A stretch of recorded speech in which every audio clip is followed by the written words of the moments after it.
Hello friends. आज की इस दुनिया में चिंता को साइड में रखकर काम करना, अरे स्ट्रेस को साइड में रखकर काम करना काफ़ी टफ हो गया है, काफ़ी मुश्किल हो गया है। तो दिमाग ये पूछता है कि भैया, अरे चिंता को साइड में रखकर, स्ट्रेस को साइड में रखकर पूरे मन के साथ, पूरे ध्यान के साथ काम पर कैसे लगे रहें। सबसे पहली चीज़, चिंता तो आपको छेड़ेगी, चिंता तो आपको परेशान करेगी। तो सबसे पहली चीज़ ये देखो, ये जो कुछ भी आपके जीवन में चिंता है, स्ट्रेस है, जो कुछ भी टेंशन है, अरे उसके पीछे का कॉज क्या है, अरे उसके पीछे का रीज़न क्या है, कारण क्या है, अरे उसे ढूंढो, उसे सॉल्व कर डालो और टेंशन खत्म।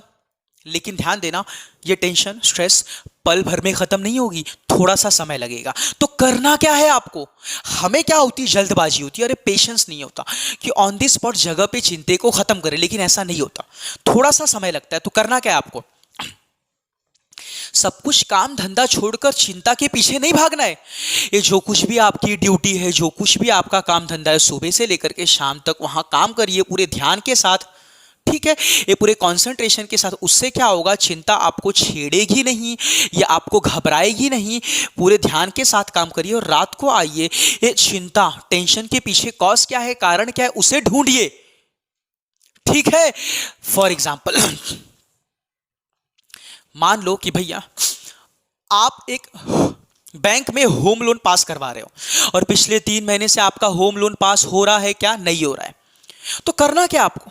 आपको बैंक में जाना है, वहां के स्टाफ से, वहां के मैनेजर से बात करना है कि भैया पिछले 3 महीने से मेरा बैंक लोन पास क्यों नहीं हो रहा है, उसके पीछे रीजन क्या है। वो आपको रीजन बताएगा, उस रीजन को सॉल्व करो, आपका बैंक लोन पास हो जाएगा। ये कोई ना कोई रीजन बताएगा, बहुत सारे रीजन होते हैं। फॉर एग्जाम्पल जैसे मैं बताता हूं, हो सकता है कि आपका यूडीआई नहीं होगा, ठीक है।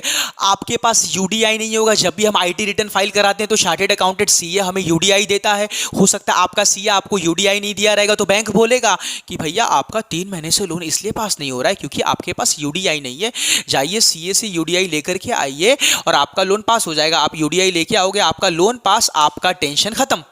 तो मतलब, कहने का मतलब क्या है कि भैया जो कुछ भी आपको स्ट्रेस है उसके पीछे का कारण को ढूंढने की कोशिश करो।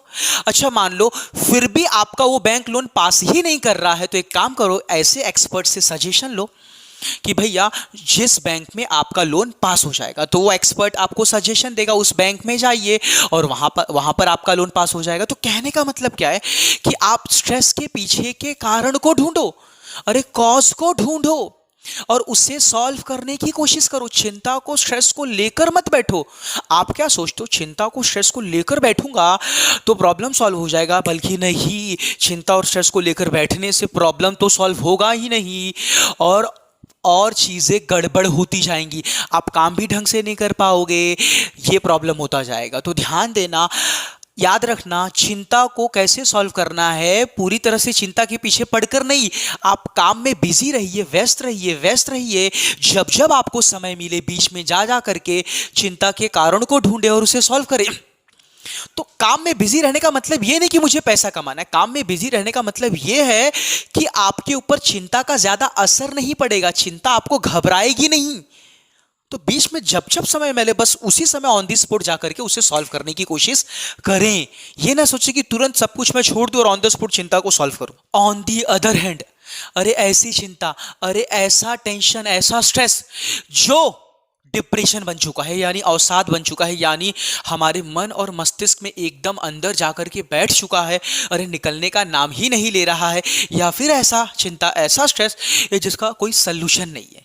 फॉर एग्जाम्पल कि अगर किसी की घर पे डेथ हो चुकी है तो आप उसे भुला नहीं पा रहे हो, आप उसे भुला नहीं पा रहे हो, आप उसे भुला नहीं पा रहे हो, जिसकी वजह से आप डिप्रेशन में चले गए। तो इसे ठीक करने का पहला तरीका है कि कुछ दिनों के लिए, कुछ महीनों के लिए अपने हिसाब से ये कहीं दूर चले जाना है। कहीं दूर मतलब नेचर के टच में, पेड़ पौधों के टच में, नदियों के टच में, कहीं बाहर घूमने चले जाना। तो इससे होगा क्या, आपका डिप्रेशन कम होगा, चिंता कम होगा, और फिर उसके बाद वापस आना, अपने काम में लग जाना, अपने कर्म को छोड़ना नहीं। ध्यान देना, क्योंकि कर्म में लगे रहने से, काम में लगे रहने से, पूरे ध्यान के साथ काम में लगे रहने से स्ट्रेस और चिंता काफी हद तक खत्म हो जाता है। अच्छा, मान लो कि भैया आप नेचर के टच में होकर के आए, कुछ महीने के लिए घूम करके आए, आप अपने काम में बिजी हो गए, बट फिर भी वो डिप्रेशन आपको परेशान कर रहा है। तो इसका अंतिम और लास्ट सल्यूशन यही है कि भैया उसे सीधे प्रेम पूर्वक पूरी इज्जत के साथ उसे अपना लेना, उसे मान लेना, अपने दिमाग को समझा देना कि भैया ये तेरे साथ जो कुछ भी हुआ है उसे सीधे सीधे एक्सेप्ट कर ले, सीधे सीधे अपना ले। क्योंकि ज़्यादा उछल कूद करेगा, ज़्यादा अनस्टेबल होगा तो बातें फ्यूचर में और बिगड़ेंगी। तो एकदम सिंपल तरीके से एकदम अपने माइंड को स्टेबल रखते हुए अपने माइंड को समझा देना कि भैया ज़्यादा उछल कूद करने की ज़रूरत नहीं है तुझे, और ऑन दी अदर हैंड तुझे काम में लगे ही रहना है, ड्यूटी में लगे ही रहना है। ड्यूटी में लगे रहने से, अपने कर्म में बिजी रहने से, तभी बिजी रहने से ही ये डिप्रेशन खत्म होगा। तो दो चीज़ कि भैया चीज़ों को एक्सेप्ट कर लो, मान लो, अपना लो, और ऑन दी अदर हैंड अपने काम में बिजी रहो, तो सब कुछ चीज़ें, स्ट्रेस, चिंता, डिप्रेशन खत्म हो जाएगा। तो डिप्रेशन को खत्म करने का यही तरीका है।